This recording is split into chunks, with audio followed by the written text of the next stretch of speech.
The spirit of innovation is deeply ingrained in America, and Google is helping Americans innovate in ways both big and small. The Department of Defense is working with Google to help secure America's digital defense systems, from establishing cloud-based zero-trust solutions to deploying the latest AI technology. This is a new era of American innovation. Find out more at g.co/American innovation.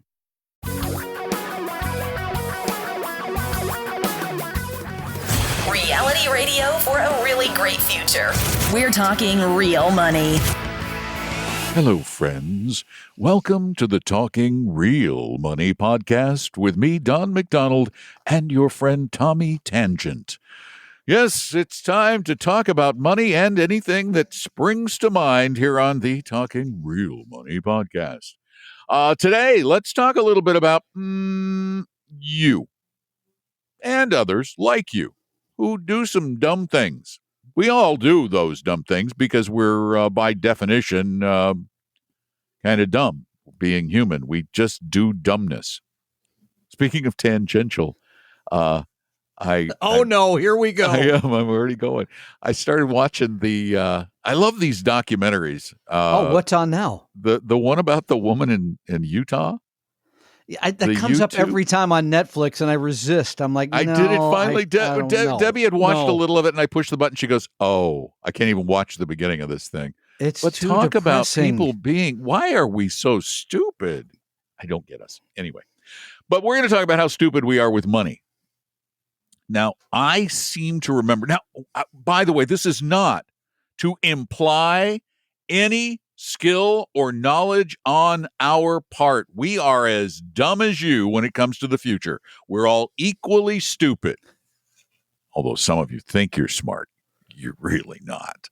But I seem to recall that over the past, several years, maybe decades, Tommy Two-Tone and I have been flogging this whole silly idea of being invested outside of the U.S. And many of you have poo-poo-poo-dooed us. Not many. Most. Most. Yeah, you have. Oh, no, why should I be ever in anything else when the QQQ and the S&P are have done. You say doing. Are doing so well. We say have done so well. Means nothing about the future.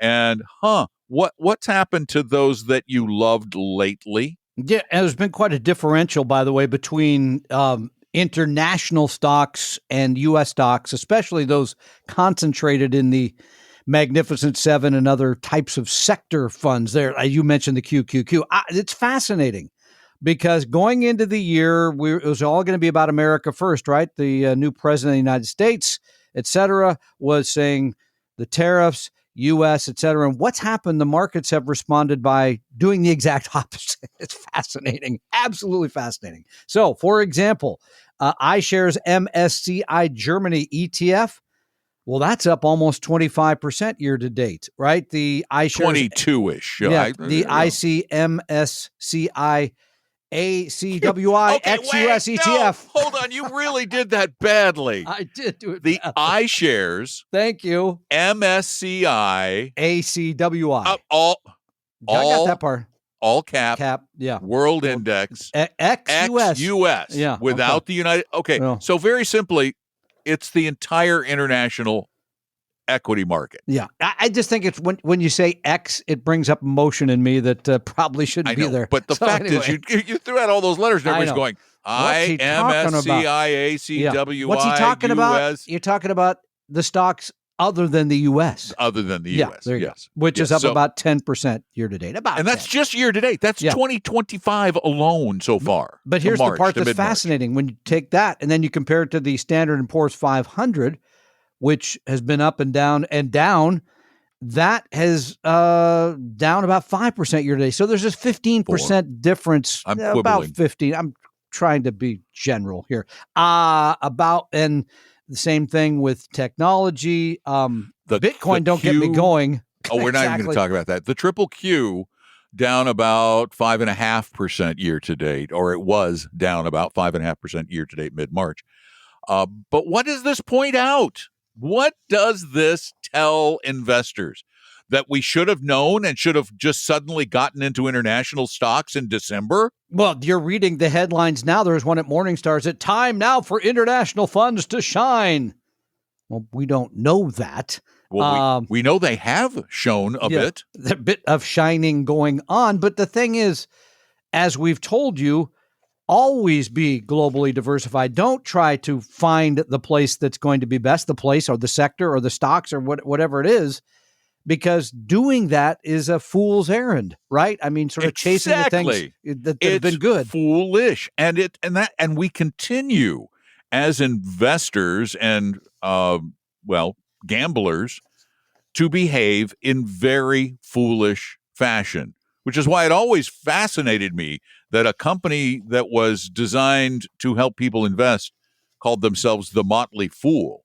I guess it's ironic. Well, the irony was they're thumbing their nose at the conventional, right? I mean, the fool, is that what it is? Okay, the jester is allowed to thumb his or her nose at power and say, yeah, this is a little silly, and not lose their nose or their tongue or whatever it is, right? Yeah, I was going to say, you thumb your nose too much at the king, find a new lose gig. your head. Exactly. At least according to Game of Thrones. Yeah. Oh, I don't want to go there. But I mean, do we see this? And yes, am I disappointed in the Motley Fool? Very disappointed, because I can remember when they're kind of getting going over 20 years ago. First, they said mutual funds are bad for the reasons that you and I would say. They're high expense, active management, et cetera. And now they're right in the same game. If you go to their website, from 5 years from now, says the headline, you'll probably wish you'd started investing with Stock Advisor, which has made far more money than the S&P 500. Going back a few years, I guess I'm looking at since they say 2002. Now, I have no idea if those numbers are accurate. I have no idea how much risk they take, because they're talking about the top 10 stocks to buy, detailed analysis of companies, all the things that, again, when they started, they said that's a fool's errand, and they've fallen right in with that, which I absolutely 100% hate.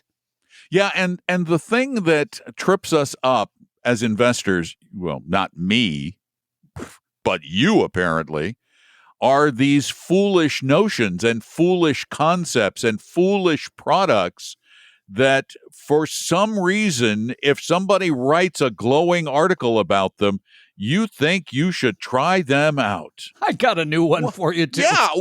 What do you got? Well, Defiance ETFs launched its flagship Battle Shares Fund, ticker ELON. Wait, that sounds like a familiar You name. recognize it gives owners double exposure to Tesla, coupled with a short on Ford Motor. Remember, it's the Tesla versus Ford ETF. Exactly. It's the bet against the Detroit automaker and betting on the EV market, EV maker shares Tesla, TSLA. Well, how has that worked out here for people that jumped in? Because that's an easy trade to see. Well, it's funny because the fund started. I want to just get the exact date for you, because not that long ago, I don't think. It started on February 13th of 2025. Yeah, so it's been around for. So you could start making this bet, few weeks, investing in this. Oh, how expensive is it? Let's find out. That's another one.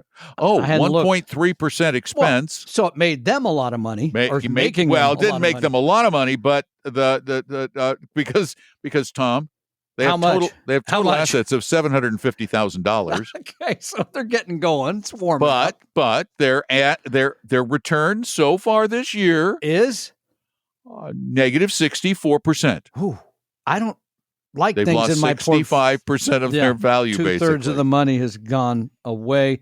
And by the way, in the U.S. alone, leverage funds exceeded 130 billion in assets in December. Leveraged funds, $130 billion with a B.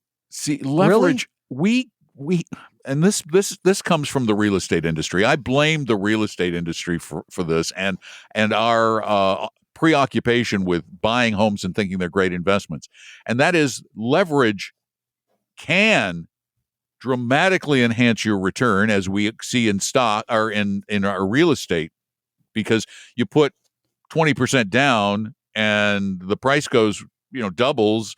You make a fortune. You make more than a double. It doesn't work, though, when things go down, as the Tesla versus Ford ETF found. Tesla stock plummeted and Ford's rose. Yeah, who would have saw that coming? I love what Defiance says about the fund.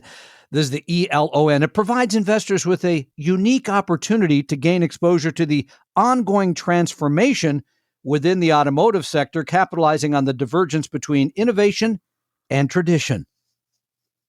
In other words, we don't know why we made this fund other we than know to why. try to make some money, and it did not work out so well for us because it with $750,000. What's their fee times 0.01? Please don't do this on the fly. We just got another email from somebody saying I fixed run it. the numbers right. Okay, so $750,000. Not $700, right? No, it's $7,500. I actually used a calculator this time. So $7,500. This company company has made a whopping 75. Well, wait. Wow, you've lost 66% of your money. Hold on. I'm Message sorry. received. I did that wrong. Oh, okay. They have made so far, because they don't charge a year's worth of expenses in just a month. It's been a little over a month. Yeah. They've made about $675. Well, you've lost fill in the blank. They went to all the trouble of bringing this fund out to make $675. Now you got to wonder after this recent publicity if that will bring in a lot more money, right? The fact that they got this article written about them, et cetera. Well, that people rush in.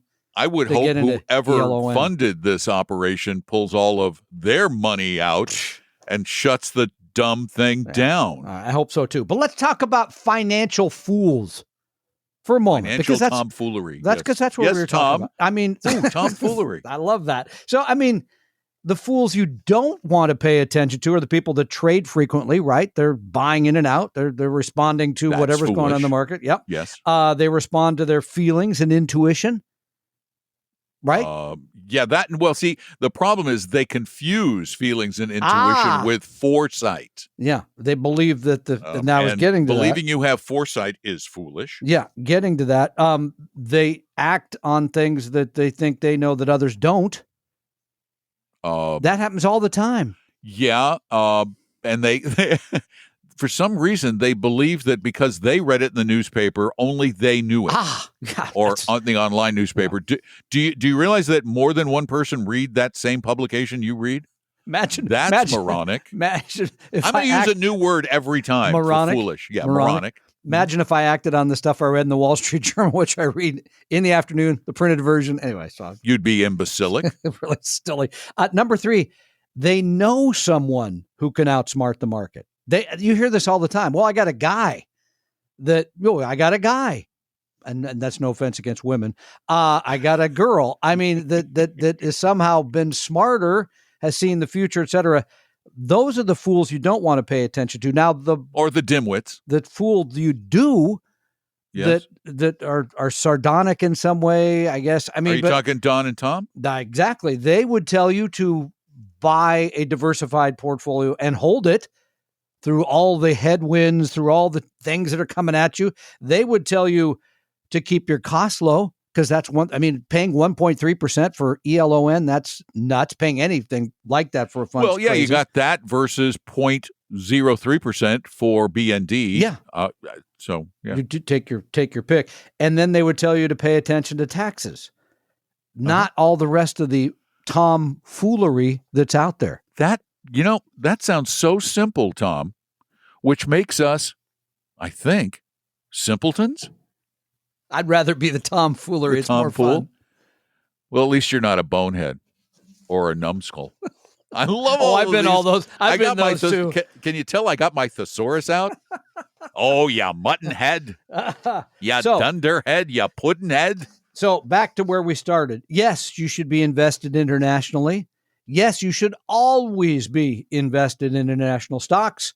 No one knows what's coming next, whether it's going to be better here, better there, et cetera, et cetera. Expose your money to all of those places continually. Don't be a dunce. Do it right. What were some of the other ones? Those are pretty good. I got to write those down. Nincompoop? Oh, I've not used that in like 30 years. That's kind of thing. I think those are ones I used on my brothers and sisters a long time ago. Well, I'm sure you use this in the Koch household a lot because you all were so smart. You used cretin. I think it's cretin, and no, it's cretin. No, I think it's cretin. So anyway, we're gonna have an argument about that. So I'm sure you're gonna okay, just looked it up. Yeah, it's both. Oh, I love it when I'm right, only partially right. That's good. It's cretin and cretin. Right. I call it cretin. You call it cretin. Let's call the whole thing off. All right, let's go to some questions. Thank you for that exhilarating open.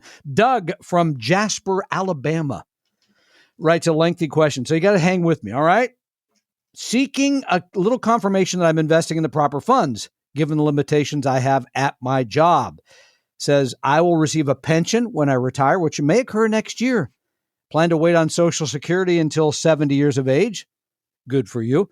My state job provides a deferred compensation 457 plan, which I've contributed to for many years. I also have a Roth IRA with Vanguard. Now, he says in his deferred comp plan, listen to this. It only has 3 options. S&P 500, a bond fund, and a money market fund. That is weird. That's lazy. That's weird. Well, it's lazy. No, it's really, truly lazy. And it means that the trustees of the fund. But maybe he's saying they only have those in indexes, not the other ones are actively managed. But that would be very limited. Did he say that? Nope. Are you reading between the lines? I'm reading between the lines. He splits it 75-25 in that plan. It doesn't say what's the 75. Well, S&P 500 to bonds, probably. Okay. Roth because otherwise he'd say 25-75. Thank you. My Roth IRA holds, you're reading between the lines, holds a Vanguard TDF, so I have exposure to international stocks to capture the small cap value side. My wife uses her Vanguard Roth IRA for that. I'm a bit concerned about being over concentrated in the U.S. Does this sound familiar? With the Index 500. Yes, you are. I plan to diversify by rolling the deferred comp to a Vanguard TDF. That's a target date fund at my retirement. That's less than a year. I should have TDF with the deferred comp money, a Roth IRA TDF, and my wife's IRA small cap value exposure. Is this a good asset allocation? No, this is a mess. This is truly a mess because you've got this huge chunk that's just in the large cap growth arena through the S&P 500 fund. Your international exposure, while you've got it through target date funds, the equity portion is basically about it's about 65-35. Is that in the TDFs? It is that ratio. Yeah. Okay. Yeah, it's about that ratio. That's not horrible. No, it's not. But what I'm saying is because of your overbalance to the U.S.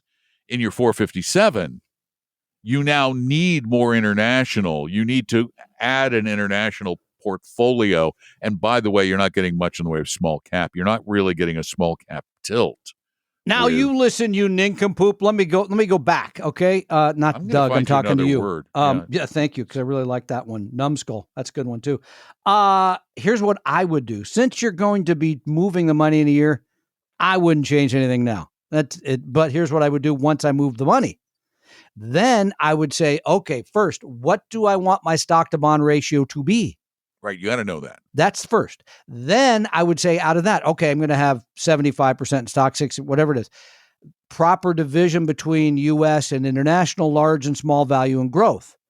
Then I would do that account by account to try to figure out where to put it. You've done this a little bit with your wife's Roth IRA, but we didn't have the amounts because that's what's going to be important here, the actual amount of money in each one of those.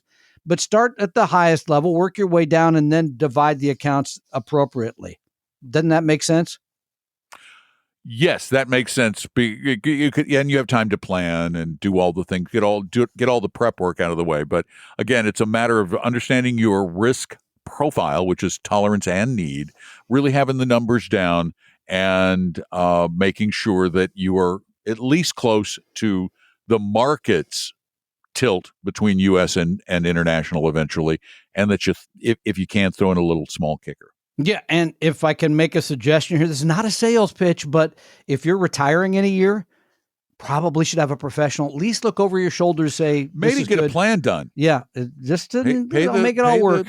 Pay the thousands of dollars for a plan. I know. It's just your retirement. Yeah. Yeah, it's your future. It's your whole thing. By the way, you as a child were probably a big Three Stooges fan, weren't you? Oh, I used to do that thing with the nose with my brother all the time. I knew by your enjoyment of the words nincompoop and numbskull. Well, there were three of us, so what could you say? Michael writes from Mechanicsville, Maryland. Can you discuss buffered exchange-traded funds? It sounds like an index annuity. Buffered exchange-traded ETFs. Funds. Yeah, we've discussed these prior. Oh, that's program. Right. We have. Yes. Not a fan of buffered ETFs. Well, because they're hedging. Yep. And in a variety of ways. But they're not. They're not an indexed annuity. I'm telling you, they're not an indexed annuity. They're better than an indexed annuity, but they're not. Hedges I don't generally like. I need to find a symbol for one because let's use an iShare. Oh, IVVM. There's one right there. And I got to go back to Morningstar. I just want to see what's in this portfolio. IVVM. Shares, large cap, buffered, ETF. Ooh, look at those expenses. See, this is one of the problems. High expense. There's more the algorithm that is built, right? This all comes down to the person who designed it that said, well, if we do it this way, then we make this much and we only lose this much. I mean, the idea behind a buffered ETF is market exposure with less volatility, correct? Yeah, and I'm looking at what they're using for volatility. They're using futures contracts. They're using it's all equities with like futures contracts and the like, and options, and they charge a lot more for it. And I haven't looked at the performance of one in a while, but they do. Well, they have so far, given that this portfolio is U.S. large cap centric, as you would expect. So it's the S&P 500 basically hedged is what they're doing. So they've done better this year than has a S&P 500 fund. Which is what you would expect, though, especially in a volatile market. Exactly, and that is the trade-off: is that you're gonna get less in up markets and lose less in down markets. But here's why that's a foolish strategy. Speaking of foolishness, because markets have in the past gone up more than they've gone down. You had more years up than you've had years down. It's about 75% up, 25% down. So if you're protecting yourself in downs, then you're giving up the ups. And here's a perfect example. This fund, it's a perfect comparison. It was with an S&P 500 fund. The Vanguard VOO has an expense ratio of 0.03. 0.03. That would be 3 basis points, 3 100ths. Yeah. The BlackRock Outcome Fund has a expense ratio of 0.5. Its return last year was about 16%. The Vanguard Index or the S&P 500 fund last year returned 25%. The Vanguard fund has lost about 3.25% so far this year as of whatever date we recorded this, the 20th. Yep. And that fund has lost 0.75%. Okay. I mean, this gets back to how you deal with volatility. Our take would be you have a certain amount of stocks and a certain amount of bonds in widely indexed type of funds. Their take is, look, you can have your cake and you can eat it too. You can make market-like returns with less downside. We're disbelievers of that because we've seen a lot of people say that over the last 30 years and it hasn't turned out. At least the buffered ETFs, they're not really saying that, which is why I really hate indexed annuities. What they're saying is you can still participate in the market without as much of a downside. What the guys who are selling and the gals who are selling these nearly crooked exchange traded funds say, and I believe that this is a big lie, that you will get, and they say this only through their mouths, you will get the return of the stock market with Good none point. of the risk. Good point. Yeah, that's And fair. That is no, a dramatic you don't difference. get yeah. that. Yeah, that's true. And That I is could go dramatic. through all the reasons why you don't, but I just did that on a recent episode of Stacking Benjamins. Yeah, okay, so you can tune in stacking. So, I mean, another reason is you have liquidity in a buffered ETF. You can get your money tomorrow. Can't do that in equity index annuity. No, in equity index annuity, No. you could pay 12% to get out. Yeah, that would be, again, so there's a lot of things, but thank you for the question. It's a good one. Our take is stocks and bonds and cash if you have to, not these products that sort of, again, give you some part of the market and less downside. So there's foolish, and then there are simpletons like us. Just keep it simple. Tom. Simple Tom. Keep simple Tom. Simple Tom. Yeah. All right. Fair enough. Not tomfoolery, simple Tom. I like tomfoolery better, but that's just me. So thank you. Take what Great you want. questions. Keep them coming, by the way. We take your questions. We take your calls. How are you doing on your calls? Your call Much better. Okay. Much better. People The took the Q&As now I've kicked up to five questions per Friday episode now. Good. All right. So because the we've got enough lashing you coming in. gave everybody paid off. Yep. I still got a lot of Bitcoin Bob ones that I just delete. But yeah. Otherwise, they're coming in really well. Thank you. And by the all way, very some of much. you write 2-page questions. Now, I try to call those people to answer because we can't answer those on the it's show. They're too long. boring. It's just I'm too sorry. long. Well, it's complicated. They're complicated, Yeah. and I'm sorry for the listeners. They're boring. I'll let you say that, but you can send in whatever you like. Either you'll talk to me or you'll get it answered on the podcast, et cetera. But we're here to provide and if you answers. speak 2 pages when you call in, I am going to edit you. And my grandsons will laugh because they have to listen to that every Friday afternoon, which they love. So, don't listen this Friday. okay. Don't listen this Well, Friday. we're going to Snow White too, so we'll see. Yeah, don't listen this Friday. All right. No. I don't want them hearing what people have to say about their grandfather. Don't. They'll be going, wait, did they just say something bad about you, Grandpa? Oh, wait. For those of you listening to the podcast, this Friday was, hold on. I got to tell you when. I don't know when all this stuff airs. It's so confusing. It's complicated. I don't know when I was on Stacking Benjamins. Let's see. What is today? Today's the 20th. So it's the 12th. It was like 2 weeks ago on a Friday that happens. All right. So they're over it now. We're okay. Are you better now? I feel just fine. Thank you so much. It's That's really it. That's all confusing. I got. It's like we predicted the past. Know. It's Or the future. We're very good at telling you what had happened 2 weeks ago, 3 weeks ago. And by the way, if you just want to talk with us, like have a conversation, we actually take live calls on Saturday. It's really easy. You just call on a Saturday, starting at 3 p.m. Eastern Time.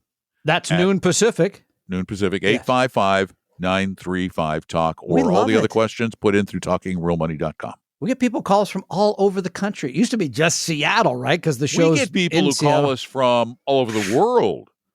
We got our Canadians. That's we had true. we had a Ottawa. poll once. We had a But he didn't call live, did he? From Poland? I can't. No, I think that was a No, I recorded think that thing. was But the recorded. Canada, they called live, and that's Well, good because before we they cut off the phone. You don't have to use an international calling code from Canada to the U.S. Good point. Good point. And the phone still works between the two of us so far. Because soon they'll be the 51st state. We're not supposed to joke about that. They don't We think that's can. funny. And actually, come on. No, If no we're going to jokes. take them No, over, no. we would not make it the 51st state. All right, we then would we're gonna make be- it then the the United States gonna become- 51st through 60th. Then we're going There to are become 10 the 19th provinces. We're going to become the 11th province of Canada. Then we should take that joke if the other one's funny. So I think being the 11th province is hysterical. all right, there you go. How's your French? But good luck. No, I have never heard a Canadian prime minister suggest that because they don't want us. I wish that they badly. would. That might make for fun. They just don't want us that badly. Sorry. Apparently, Yeah. no one's asked for us. Well, our hockey's gotten better. You think they'd be okay with it, but apparently not. I guess so. And now we play football professionally in America. There you go. Not NFL, the other kind, Tom's kind. The cheese is good too. So You bought a team? I did. I bought a small part of a soccer franchise. So I'm now an official. Well, I'm not actually. I haven't signed the paper yet, but I told them I would. So This is MLS? no. You bought Keep going down. Keep going down. Yeah. Couple divisions below that. So pretty exciting. You're gonna be a soccer. Yeah, I get a magnet? free sweatshirt or something. They said. So there you go. Are you seriously investing in a soccer team? Yeah, I am. That's when somebody has way too much money, folks. Yeah, back to the Fools thing. You remember you were talking about that? Way too much money. Plus, I've heard that sports franchises very illiquid, could go bankrupt. Tend not to be very good investments. So now you've got farms and sports leagues. I know. I'm invested in a lot of wacky things. So we'll see how it works out. I'll keep you posted. Position, heal thyself. Start here. Let's see how it works. All right, everybody. Oh, look, we're coming up on the 30-minute mark. We better go. Thanks for listening, and please tell a friend or two and join us almost daily as the two of us are talking real money. The opinions and views expressed on this podcast were current on the date recorded. Opinions, estimates, forecasts, and statements of financial market trends that are based on current market conditions constitute our judgment and are subject to change without notice, including any forward-looking estimates or statements which are based on certain expectations and assumptions. Although information and opinions given have been obtained from or based on sources believed to be reliable, no warranty or representation is made as to their correctness, completeness, or accuracy. Information presented on the podcast is not personalized investment advice from Appella Wealth. The views and strategies described may not be suitable for everyone. This podcast does not identify all the risks, direct or indirect, or other considerations which might be material to you when entering any financial transaction. Past performance does not guarantee future results, and profitable results cannot be guaranteed. We hope you realize that the information provided on Talking Real Money is for informational, educational, and hopefully enjoyable purposes only. The podcast is not trying to get you to buy or sell any financial products or securities. Instead, the program is provided as a public service by Appella Wealth, a fee-only registered investment advisor. Please see Appella Wealth's ADV Part 2A on our website for information regarding Appella's fees and services. Appella Capital, LLC, DBA Appella Wealth, is an investment advisory firm registered with the Securities and Exchange Commission. The firm only transacts business in the states where it is properly registered or excluded or exempt from registration requirements. Registration with the SEC or any state securities authority does not imply a certain level of skill or training. Appella does not provide tax or legal advice, and nothing either stated or implied here should be inferred as providing such advice. Thanks for listening, and please visit TalkingRealMoney.com for more information and important disclosure related to performance of any specific index or fund quoted in this podcast. And the lawyers get richer.